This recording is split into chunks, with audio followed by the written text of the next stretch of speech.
ಬೆಂಗಳೂರು ತುಮಕೂರು ಹೆದ್ದಾರಿಯ ಪ್ರಮುಖ ಜಂಕ್ಷನ್ ಅಂತಂದರೆ ಅದು ಗೊರಗುಂಟೆಪಾಳ್ಯ. ಈ ಗೊರಗುಂಟೆಪಾಳ್ಯ ಈಗ ಸೆಕೆಂಡ್ ಸಿಲ್ಕ್ ಬೋರ್ಡ್ ಆಗ್ತಾ ಇದೆಯಾ ಅಂತಕ್ಕಂಥ ಅನುಮಾನ ಕಾಡ್ತಾ ಇದೆ. ಯಾಕೆ ಅಂತಂದರೆ ಟ್ರಾಫಿಕ್ ಜಾಮ್ನ ಹಾಟ್ಸ್ಪಾಟ್. ಎಲ್ಲ ಪ್ರೈವೇಟ್ ಮತ್ತು ಗೌರ್ನಮೆಂಟ್ ಬಸ್ ಹತ್ತೋದಕ್ಕೆ ಗೌರ್ನಮೆಂಟ್ ಬಸ್ ಸ್ಟಾಪ್ ಅಂತ ಯಾವುದನ್ನು ಕೂಡ ಮಾಡಿಲ್ಲ. ಜನ ಏನು ಮಾಡ್ತಾ ಇದ್ದಾರೆ, ರೋಡ್ ಮಧ್ಯದಲ್ಲೇ ನಿಂತ್ಕೊಂಡು ಬಸ್ಗೋಸ್ಕರ ಕಾಯುವಂತಹ ಪರಿಸ್ಥಿತಿ. ಹಾಗಾಗಿ ವಿಪರೀತ ತೊಂದರೆ ಆಗ್ತಾ ಇದೆ ಪ್ರಯಾಣಿಕರಿಗೆ. ಸೊ ಗೊರಗುಂಟೆಪಾಳ್ಯ ಜಂಕ್ಷನ್ನ ಸಮಸ್ಯೆ ಏನು ಅಂತ ಈ ರಿಪೋರ್ಟ್ನಲ್ಲಿ ನೋಡಿ. ಗೊರಗುಂಟೆಪಾಳ್ಯ ಜಂಕ್ಷನ್ ನಲ್ಲಿ ಪ್ರತಿನಿತ್ಯ ಫುಲ್ ಟ್ರಾಫಿಕ್ ಜಾಮ್ನಿಂದ ಸವಾರರು ಪ್ರಯಾಣಿಕರು ಹೈರಾಣು. ಬೆಂಗಳೂರಿನ ಪ್ರಮುಖ ಜಂಕ್ಷನ್ಗಳಲ್ಲಿ ಗೊರಗುಂಟೆಪಾಳ್ಯ ಜಂಕ್ಷನ್ ಕೂಡ ಒಂದು. ಬೆಂಗಳೂರಿನ ಹೆಬ್ಬಾಗಿಲು ಅಂದ್ರೂ ತಪ್ಪಾಗುವುದಿಲ್ಲ.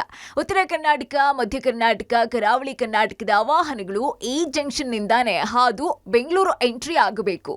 ಇಲ್ಲಿಂದ ಬೇರೆ ಊರುಗಳಿಗೆ ಹೋಗಬೇಕು. ಹೀಗಾಗಿ ಪ್ರತಿನಿತ್ಯ ತುಮಕೂರು ಬೆಂಗಳೂರು ಹೆದ್ದಾರಿಯಲ್ಲಿ ಲಕ್ಷಾಂತರ ವೆಹಿಕಲ್ ಓಡಾಡ್ತವೆ. ಪರಿಣಾಮ ಈ ಜಂಕ್ಷನ್ ನಲ್ಲಿ ನಿತ್ಯ ಟ್ರಾಫಿಕ್ ಕಿರಿಕಿರಿ.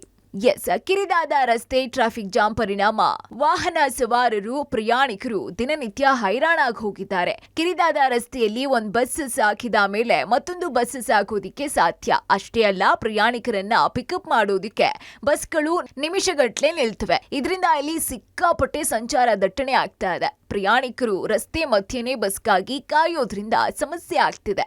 ಇಲ್ಲಿ ಬೆಳಿಗ್ಗೆ ಮತ್ತು ಸಂಜೆ ಪೀಕ್ ಟೈಮ್ನಲ್ಲಿ ಕಿಲೋಮೀಟರ್ ಗಟ್ಟಲೆ ಟ್ರಾಫಿಕ್ ಇರುತ್ತೆ. ಹಬ್ಬ, ವೀಕೆಂಡ್ ಬಂತು ಅಂದ್ರೆ ಕೇಳೋದೇ ಬೇಡ. ಇಲ್ಲಿನ ಟ್ರಾಫಿಕ್ ಜಾಮ್ ದೇವರಿಗೆ ಪ್ರೀತಿ. ಹೆಬ್ಬಾಳ, ಸಿಲ್ಕ್ ಬೋರ್ಡು, ಮಾರತಹಳ್ಳಿ ಈ ಭಾಗಗಳಲ್ಲಿ ನಾವು ಹೆವಿ ಟ್ರಾಫಿಕ್ ಅನ್ನು ಕಾಣ್ತಾ ಇದ್ವಿ. ಮತ್ತೊಂದು ಸಿಲ್ಕ್ ಬೋರ್ಡ್ ಆಗ್ತಾ ಇದೆಯಾ ಗೊರಗುಂಟೆಪಾಳ್ಯ ಅನ್ನೋ ಅನುಮಾನ ಕಾಡ್ತಿದೆ. ಯಾಕೆ ಅಂತಂದರೆ ಸಂಜೆ 3 ಗಂಟೆ ಆಯಿತು ಅಂತಂದರೆ ಇಲ್ಲಿ ಹೆವಿ ಟ್ರಾಫಿಕ್ ಜಾಮ್ ಆಗುತ್ತೆ. ಜನ ಟ್ರಾಫಿಕ್ ಜಾಮ್ ಮಧ್ಯನೂ ಕೂಡ ಬಸ್ ಹತ್ಕೊಳ್ಳೋದಕ್ಕೆ ಮುಂದಾಗ್ತಿದ್ದಾರೆ. ಪ್ರಮುಖ ಕಾರಣ ಅಂತಂದರೆ ಈ ಗೊರಗುಂಟೆಪಾಳ್ಯ ಬಸ್ ನಿಲ್ದಾಣದಲ್ಲಿ ಒಂದು ಸೂಕ್ತ ಬಸ್ ಸ್ಟಾಪ್ ಇಲ್ಲ ಎನ್ನುವಂಥದ್ದು. ಬಸ್ ಸ್ಟಾಪ್ ಇಲ್ಲದ ಕಾರಣಕ್ಕೋಸ್ಕರ ಜನ ಎಲ್ಲರೂ ಕೂಡ ರಸ್ತೆಗೆ ಬಂದು ನಿಂತ್ಕೊತಾರೆ. ರಸ್ತೆಗೆ ಬಂದು ನಿಂತ್ಕೊಂಡು ಬರುವಂಥ ಬಸ್ಸನ್ನು ಕಾದು ಅಲ್ಲಿಂದ ಹತ್ಕೊತಾರೆ.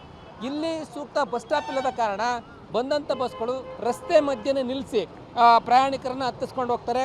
ಪ್ರಯಾಣಿಕರು ಇಳಿದು ಹತ್ತುವವರೆಗೂ ಕೂಡ ಹಿಂದೆ ಇರ್ತಕ್ಕಂಥ ಬಸ್ಗಳು ಕಾಯಬೇಕಾಗತ್ತೆ ಮೂವ್ ಆಗೋಕ್ಕೋಸ್ಕರ. ಹಾಗಾಗಿ ಇಲ್ಲಿ ಪ್ರತಿನಿತ್ಯನೂ ಕೂಡ ಹೆವಿ ಟ್ರಾಫಿಕ್ ಜಾಮ್ ಆಗ್ತಿದೆ. ಇನ್ನು ಗೊರಗುಂಟೆಪಾಳ್ಯದ ಮುಖ್ಯ ದ್ವಾರದ ಬಳಿನೇ ನಾನಾ ಜಿಲ್ಲೆಗಳಿಗೆ ಹೋಗೋರು ಬಸ್ಗಾಗಿ ಕಾಯ್ತಾರೆ. ಇಲ್ಲಿ ಸರಿಯಾದಂತಹ ಬಸ್ ಸ್ಟಾಪ್ ಇಲ್ಲ. ಬಸ್ ಸ್ಟಾಪ್ಗೆ ಪ್ರಯಾಣಿಕರು ಡಿಮ್ಯಾಂಡ್ ಇಟ್ಟಿದ್ದಾರೆ. ಇಲ್ಲಿ ಬಸ್ ಸ್ಟಾಪ್ ಬೇಕೇ ಬೇಕು. ರಸ್ತೆ ಅಗಲೀಕರಣ ಅಥವಾ ಅಂಡರ್ ಪಾಸ್ ಏನಾದರೂ ಮಾಡಬೇಕಾಗಿದೆ. ಅಲ್ಲ, ಬಸ್ ಸ್ಟಾಪ್ ದಯವಿಟ್ಟು ಬಸ್ ಸ್ಟಾಪ್ ಬೇಕು ಇಲ್ಲಿ.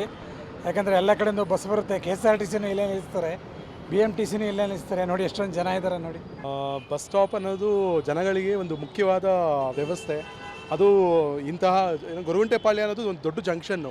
ಇಲ್ಲಿ ಎಲ್ಲ ಕಡೆಗಳಿಂದ ಮಾರ್ಗಗಳು ಒಂದು ಕಡೆ ಕೂಡುವುದರಿಂದ ಇಲ್ಲಿ ಒಂದು ಸಪರೇಟಾಗಿ ಬಸ್ ಸ್ಟ್ಯಾಂಡಿನ ವ್ಯವಸ್ಥೆ ಮಾಡಿಕೊಡ್ಬೇಕು ಅಂತ ನಾನು ಸರ್ಕಾರದಲ್ಲಿ ವಿನಂತಿ ಇಸ್ಕೊಳ್ತೀನಿ. ಒಟ್ನಲ್ಲಿ ಈ ಸರ್ಕಾರ ಇಲ್ಲಿನ ಸಮಸ್ಯೆ ನಿವಾರಣೆಗೆ ಸೂಕ್ತ ಪರ್ಯಾಯ ಮಾರ್ಗ ಕಂಡುಕೊಳ್ಳುತ್ತಾ ಕಾದು ನೋಡಬೇಕಾಗಿದೆ. Lokesh Kodagadala, Public TV, Bengaluru.